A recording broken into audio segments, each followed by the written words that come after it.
Today, we're diving into one of those stories where music genuinely changes your life. The Voice season 19 contestant Tanner Gomes is with me today. Thanks for being here. Thanks for having me. Yeah, absolutely. I'm so excited to talk to you and dive in a little more because I don't know if you remember this, but it was a couple years ago. I took my mom to Nashville for her birthday. Yeah. And the way that we met is kind of funny because my mom said, "My friend Julie has a son who's friends with this guy Tanner, and he was on The Voice, and he's so incredible, and he's playing like in Nashville this weekend. We should try and go see him." So we caught you at Miranda Lambert's Casa How Rosa. cool is that? Love to hear And that. it was so funny. Yeah, I won't use last names on the broadcast, but yeah, apparently you have a friend whose mom lives near Reno, and my mom became friends with her when we lived there. That's so funny. Yeah, I lived in So, Reno for a couple years actually. Made oh, some did friends you up there. really? Yeah. Oh, that's Yeah. so funny. Yeah, and That's we funny. we went to see you, and I started Venmo stalking you, like sending you money to play Justin Timberlake. Uh, that's the best kind of stalking if you ask me. You can stalk So me all you want if it's Venmo stalking. well, I do have a question for you because it's been about 3 years now. Have you learned any Justin Timberlake yet? Because I feel like your voice is so fit for it. That's so funny. I think of that and I have not. I always think about the time that I got asked like for Justin Timberlake, and it's funny that it was you. That's so funny. Um, Yeah, it's yeah, I have the Venmo proof. I pulled up the transactions and I was like, "Man, I was really digging into you hard, really hoping you would do it." But yeah, my bad. Nope, I do not.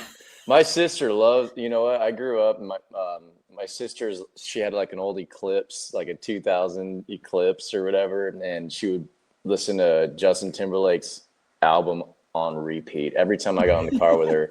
So I actually am familiar with a lot of his stuff, but that's really interesting. I don't think I would sound good. I don't know. It's oh, that's so intimidating a little funny that bit. you think that because I think you did a Sheryl Crow song where you were kind of singing in falsetto, and I was like, "Oh my God, how he would sound amazing doing Justin Timberlake." That's funny. All right, I'm gonna try it. I'm gonna do it. I'm gonna learn something. I'll let you know when I figure it out. No pressure. You've got a lot of your own stuff going on, so we'll dive into that. You recently, if I'm correct, returned for the All Stars episode this past season. Did you not on The Yeah, Voice? Okay, yeah, so can you tell us a little bit about that experience? Like, how would you say that you've changed since competing about 10 seasons ago to being back where it all began? yeah. I mean, man, I think about it all the time that I wish. I feel like everybody goes through this where they're like, man, I wish I could do the voice now versus 5 years ago. I mean, I've grown so much. I've gotten a lot better, I think, and my writing's gotten better. I'm, and I think everybody obviously grows. So, but going back, I was like, man, can you just put me up on that stage? Like, get a little redo?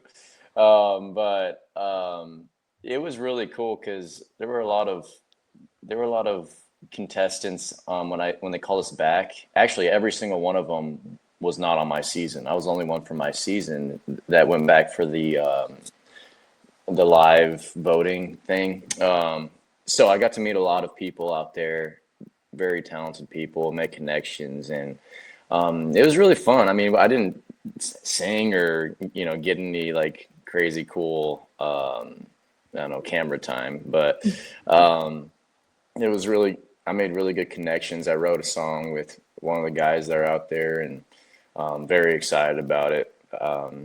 And actually, it's getting a little bit of recognition in the writer world in Nashville right now. So hopefully it goes somewhere. But like little things Nice. like that. You got to show up, and Yeah. I knew that being in the audience clapping for the winner wasn't gonna like make me famous or anything, but I was like, you know what, I'm gonna go out there and see what I can, if I can make some connections and show face. And man, it was really cool though, being on the side Yeah. stage and just, I mean, seeing how everything is.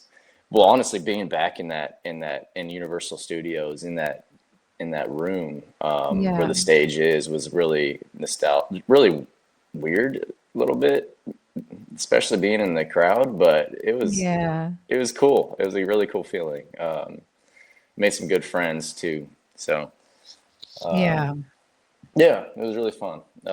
We were only there for like 2 nights this last time they flew us out, and it was really fun.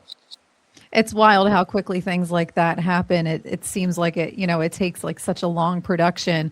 Watching the show, it's super exciting to see, as a viewer, when you see things like things that happen to you, like a three-chair turn and all the support that you got from the coaches. But looking back on your experience, is there something that might be kind of a misconception about being on reality competition shows that most people wouldn't know from watching?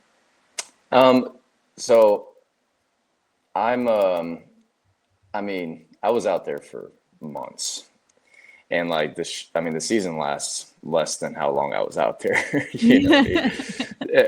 COVID might have had something to do with it. So the COVID aspect was really hard, but Yeah. um, there's a lot of just waiting and alone, like you're, especially during COVID, like you're alone in your room and just kind of losing your mind a little bit, because you're like, what are they gonna show about me, that what did I do in that interview? Like you almost forget because Yeah. you do so many interviews, and then the episode doesn't air for weeks later, and you're like, man, I hope I didn't look like an idiot.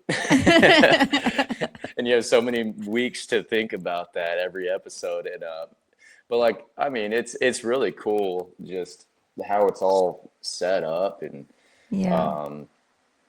I mean, everybody doing their job knows what they're doing, and they're really good at it. And Yeah. you meet a lot of cool, really nice staff members that are trying to make it as pleasant as possible for you.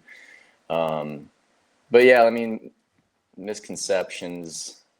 I'm trying to think of what I can legally say. You don't want to give away any secrets, right? Yeah, it's funny. My wife is a lawyer, and I don't know. I mean, I should have her read it to me, because I mean, I have no idea. What are you allowed to say and what are you not? Yeah. Yeah, Well, we don't have to get you into any trouble, but yeah. you finished in the top 10 of your season, which has obviously gained you recognition, but that's not quite where your musical journey began. So, can you tell us about the start of it all and like what made you pick up a guitar for the first time? Yeah. I actually I mean, I loved singing. That was just my childhood wasn't great and whatever. But music was my escape, and I just always wanted to learn runs. I listened to T-Pain and Rascal Flatts like all the time, so I could learn how to do runs. It was just fun to me, and it was something cheap I could do because I was broke. So, and it was something I was always interested in, but I was more so into sports growing up. But I was walking through, it was like the last day of my junior year of high school, and I was walking down the hallway with some like girlfriends of mine, and I was singing A Whole New World by Aladdin, and just like being a goofball. And the choir teacher heard me, and he's like, "You need to be in choir next year." And I was like, "Pfft." And then I blew it off, and then I go home, and my family's like, "You're told you, yeah, you should do that. You should do that. You need the credit anyways." I was like, "All right, I'll do it." And I loved it. I had so much fun. Like, and I, and then I gained a little bit of confidence from it. And from there, I actually, I moved to California after high school, and my buddies would just sign me up for random karaoke contests.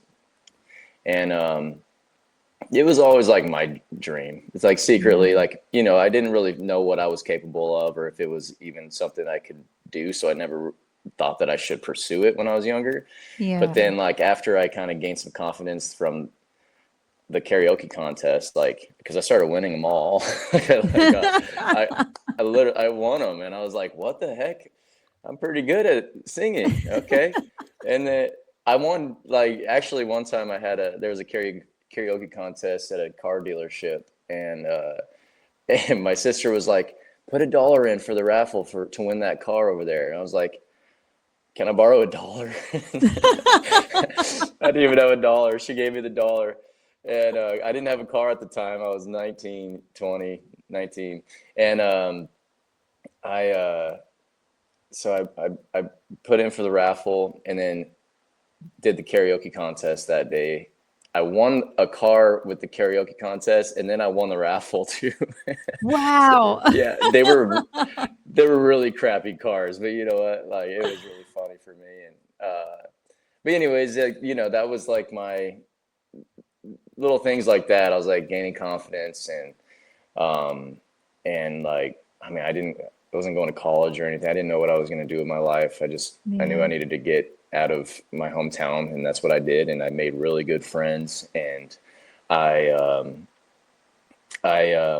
ended up going back. I was saving up for Nashville while I was out in California. I was like, all right, I'm gonna do it. I'm gonna buy a guitar. I bought a guitar, started learning guitar. I mean, practicing every day for hours. And and then and while I was working 2 jobs at a time, and I was saving up to go to Nashville. It all happened so quick. I was like, "Yep, this is what I'm doing," because I was looking for something to do, like what I wanted to do and what my passion be. Yeah.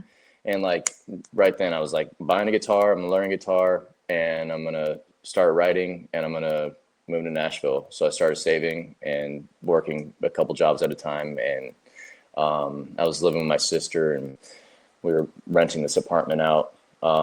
It was just like also a really fun time in my life. I made the best friends in my life. I was in Temecula, California, wine country. They all worked at wineries, so I could just go and you know, just hang out with them at the wineries all day or whenever I'm off work. And but so I my grandma was like, "Why don't you come back here before you move to Nashville? Come back to Arizona and do this contest, this battle of the bands." And I was like, "Okay, yeah, I'll do that for you, Grandma." She's like, "Before you move all the way across the country, you know." And I was like, "All right, I'll do that." And went there. I won the battle of the bands to open up for Easton Corbin, and Oh, we wow. so then we opened up for Easton Corbin, and I was like, "All right, I'm gonna get a band together."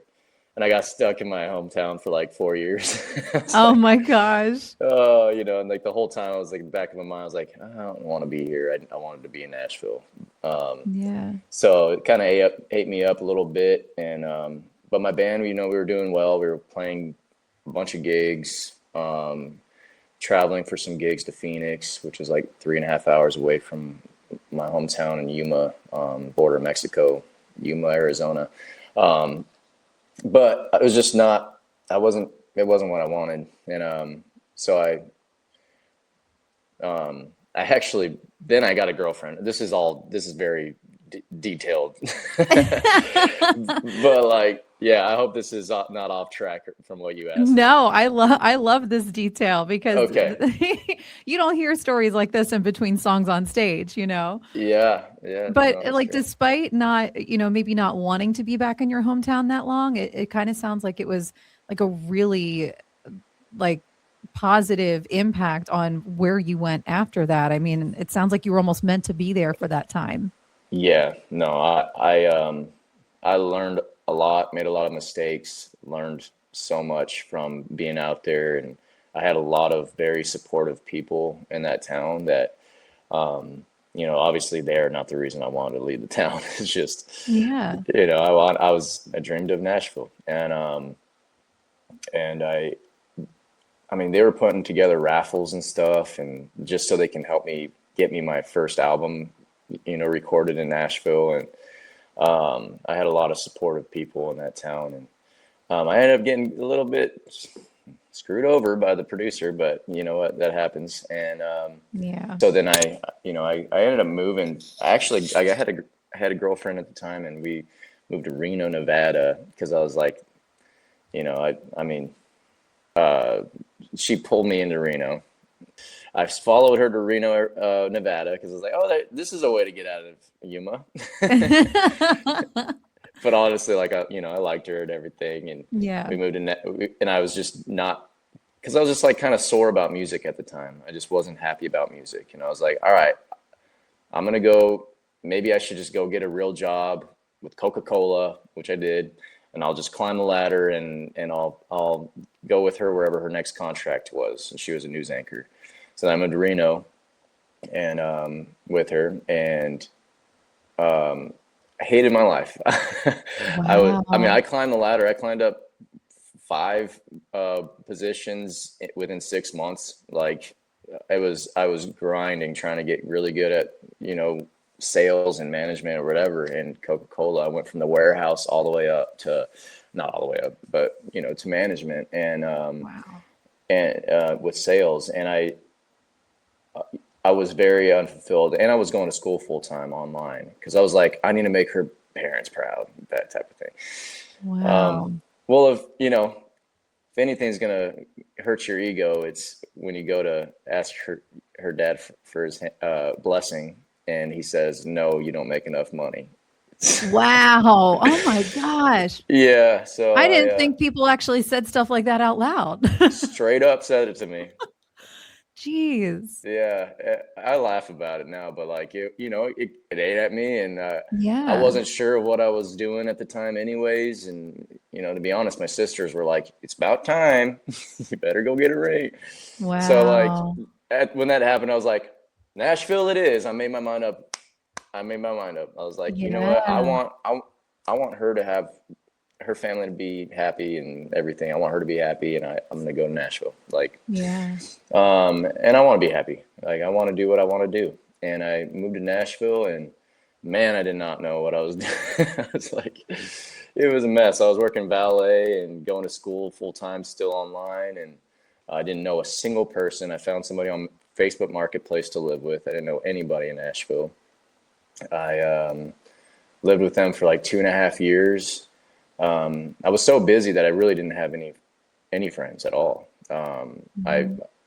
and Eventually I ended up making a buddy at a writers round, because I played a writers round, like one of the few I did in those 2.5 years. I was not doing music at all, because I was just trying to survive and get through school. Yeah. I was like, I need a backup plan. I need to be smart and have a degree before I pursue this.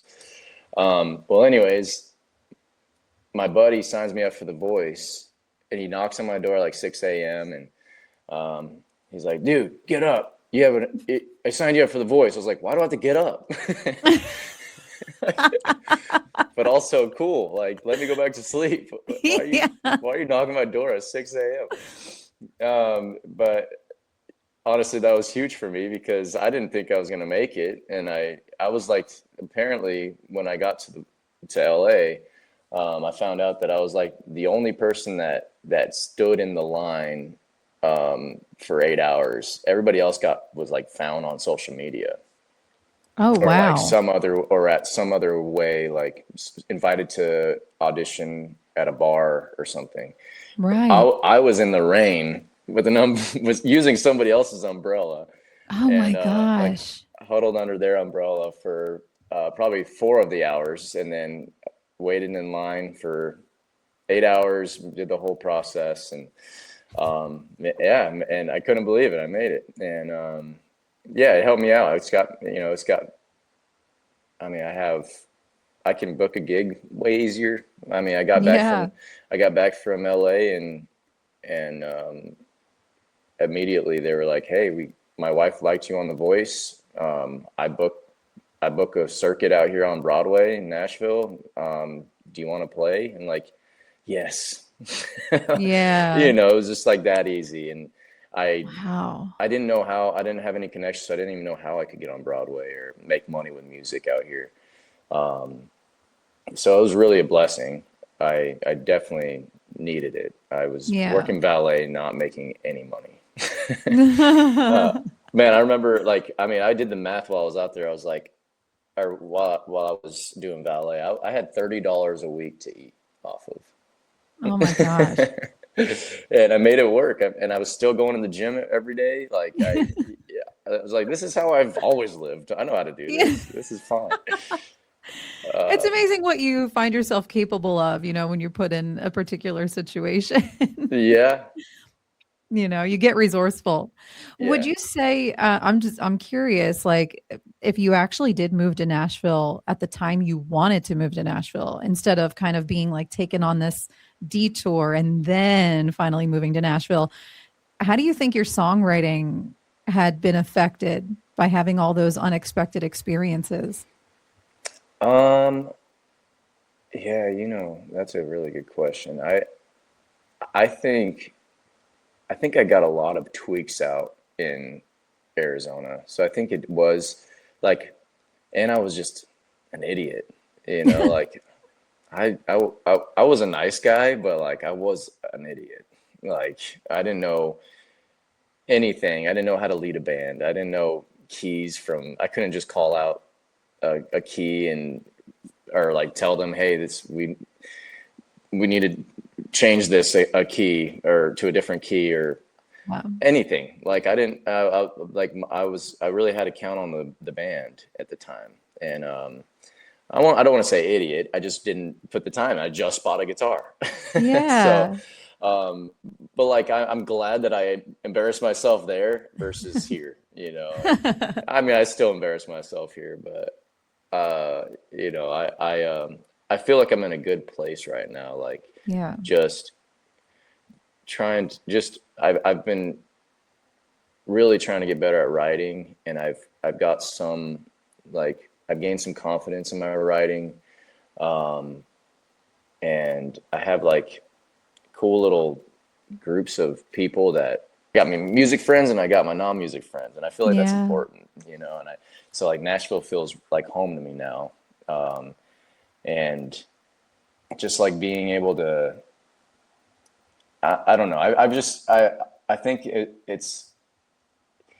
it's important to kind of like look back where I came from, and I'm kind of starting that process of just gratitude, just being grateful for where I'm at and how things are going. And I mean, my life is pretty freaking cool. I mean, I get to go sing songs and make money and not a lot of it. I need to be grateful for that, and then and not get so. I don't know. I think it's really important to just be authentic too, and like I used to. I mean, when I was on The Voice, I think that's another reason that I wanted to redo it, is because I felt like I had to be this entertainer and like somebody that I'm not, Yeah. like Yeah. always on, and like no, like I'm kind of quiet, honestly. So like most of the time I'm like listening to the conversation, and I say things every now and then. But when Yeah. I'm on The Voice, I'm like, no, I'm this guy. Yeah. I'm the fun character. And it's just, and then I look back, I'm like, what am I doing? Yeah. Well, Like, it's kind of funny that you mentioned that, because I don't think a lot of people think about that aspect of it. Like not all, even entertainers, who have had this like major success and are like playing stadium shows and selling out tours. Like even a lot of those people aren't necessarily people who are like always on and always ready to entertain. Like there's a personality behind the entertainer. right. Yeah. Right. And you're not really getting them. Yeah. You're getting an act, and that's something that I've come to like realize I don't want to be doing. Like if I make it, I want people to, first of all, I don't want to have to be on. I want to be Yeah. like, why is I don't want people to be like, why is Tanner quiet? Isn't he like this really fun person? No, Yeah. no. Like like if you want to have a serious conversation about like trying to grow and like be a better person, like I'll talk. I would love to have that conversation, but like Yeah. I'm not going to be the guy that's I'm not I don't have jokes in my pocket. Like, I don't know. But Did that almost give you a sense of imposter syndrome, or maybe kind of like feeling out of place while you were competing on The Voice? yeah, I mean, I definitely felt out of place. First of all, everybody was so good. Like everybody was so talented, Yeah. and I just that added to the nerves being Yeah. there. People, you see them put a camera in front of like one of the contestants' faces, and they're really good at talking, Yeah. and they just nail it, But then you think at the time I was like, man, they're so good at this. Why can't I do this? Like, what? Yeah. I don't want to. I can't be like it'd be so fake, but like I have to be that. I can't be the. I can't not give the voice what they want, or the audience what they want. That's Yeah. what I was in my mind at the time. But then I think back, I'm like, yes, it did make me feel out of place, because I mean, I never had a camera in my face my whole life, and I didn't Yeah. know. So it was COVID for about 6 months before I flew out there, or even more than that. It was probably a year. I Hmm. was I was in my room because we were on lockdown. I was in a loft in Nashville, with no friends, with no, I mean, even my roommates, they just played video games. I never hung out with them. Like they just Yeah. stayed and looked. I didn't really play video games, so I did just hung out. I don't know, Yeah. and I lost my mind. And I was Yeah. like, I mean, and then I went to the Voice, and I was in this room for months at a time again, and I had to be locked in there. I mean, the first 10 days, because of COVID, I had to be locked in my room. I couldn't even open my door, like Right. only to grab the food outside the door. Um, and so yeah, I kind of forgot who I was, and it's been a process trying to remember who I am. Yeah.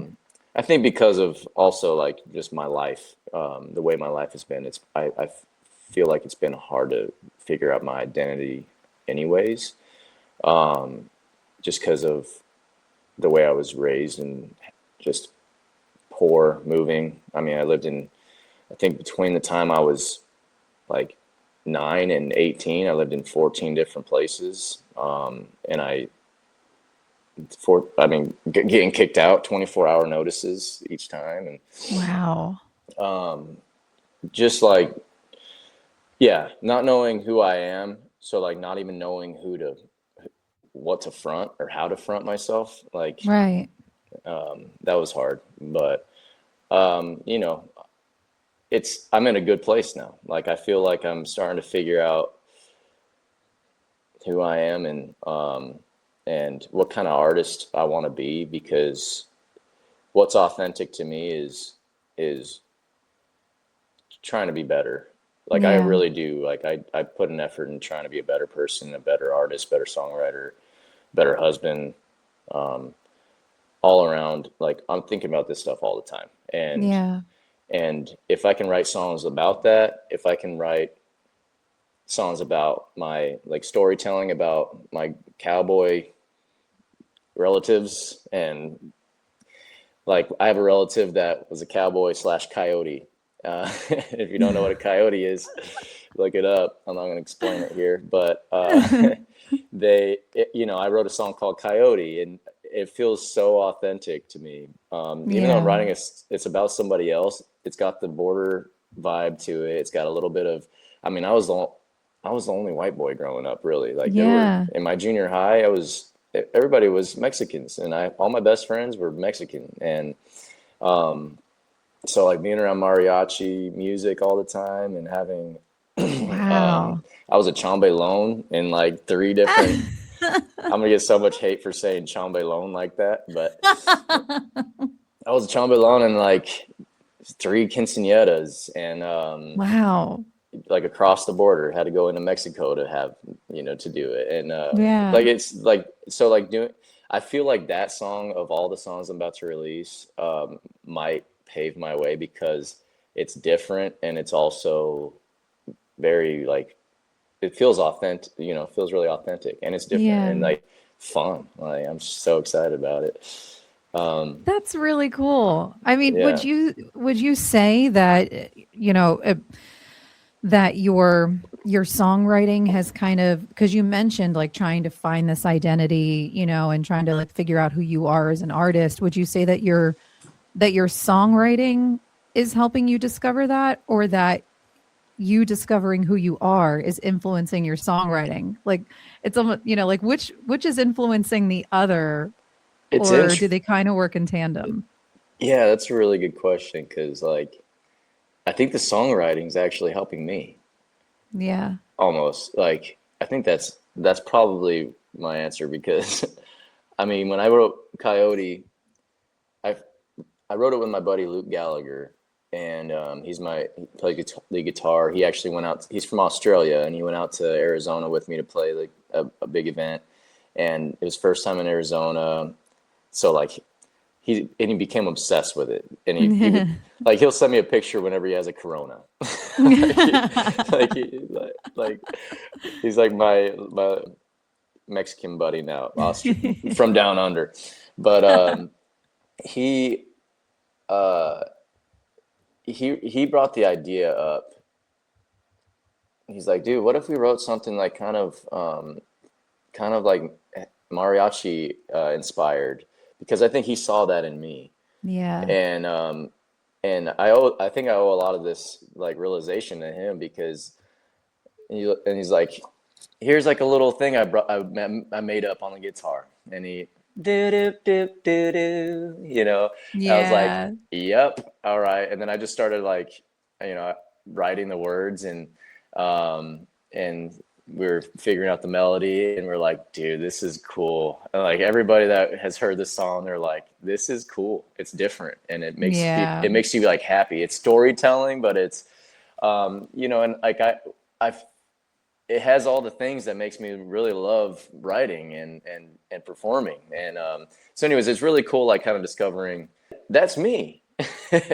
Like that's I think that's my lane. I think that's what's going to set me apart. And also, Yeah. but also like it truly is like I'm not going to sing songs about, like I've been writing songs about what I've heard on the radio, and like yeah, it's like true that I'm a redneck, but like I didn't but like I didn't grow up in the South. Yeah. I can't say that I went mud bogging in the woods because there's no woods in Arizona. So it's Yeah. like really figuring out who I am and how to be authentic in my way, to myself. I'm true to myself, and discovering it's really fun. And then I wrote another song called Handyman.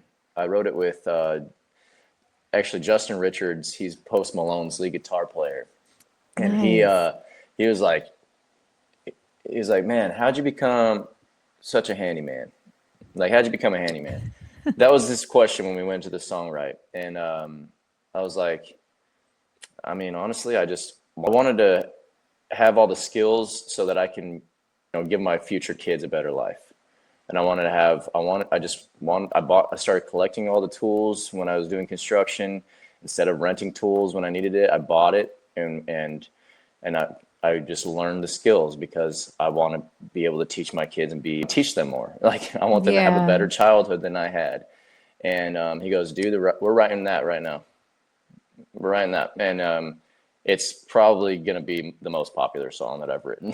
Like I have a really good feeling about it. And like when we wrote that, I was like, I am a handyman, aren't I? Like I'm just kind of, I'm just like really falling into realizing like exactly who I am, but like also how to paint it, and how to make it like an art, and how to make an audience kind of view you. I don't know. It's kind of hard I never really understood what I had to figure out or how to figure it out. And I think that's what every songwriter, artist, mostly artists need to figure out, like, Yeah. and the process that they have to go through in order to actually, I don't know, succeed. And my thing is though, like I like writing everything. Like if I write a song, I want to cut it. that's kind of something I need to, I don't know, figure out because people say like, yeah, you should have this brand. I'm like, well, no, I want to write about the border, but I also want to write about something else just because I liked it. I want to Yeah. release it just because it was a good song. Yeah. So I it's think that's kind of hard. actually kind of rare though. I haven't spoken to a lot of people who have just been like ready to like cut every song they write. Usually there's always at least one or two songs that you really want to write, but you're nervous to release. Yeah. I I don't know. I must just be a really good songwriter. I'm just kidding. No, I think it's really brave, that Yeah.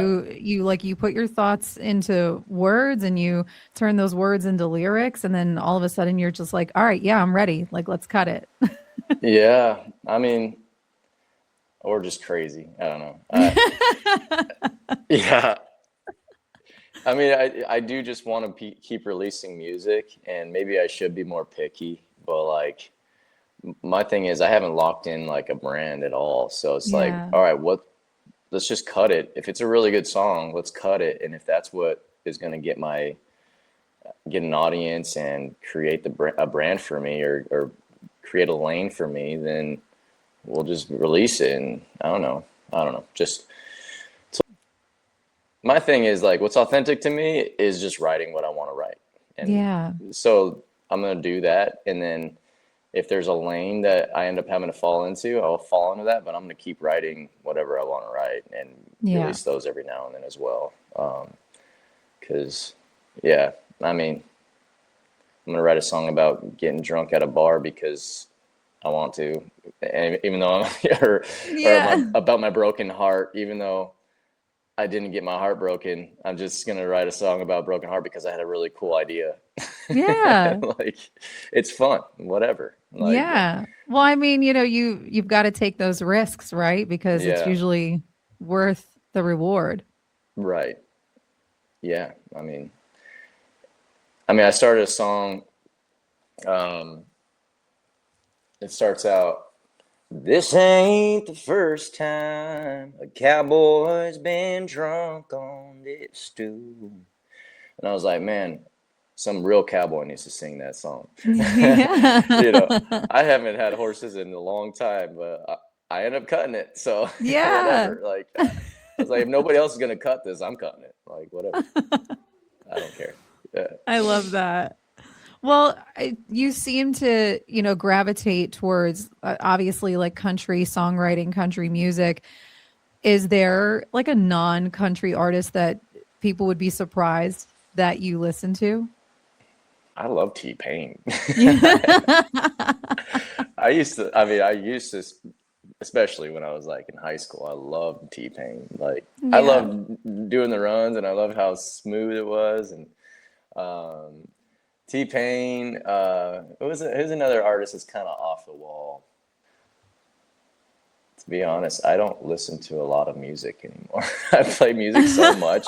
I play and write music so much that I Yeah. just don't even listen to music.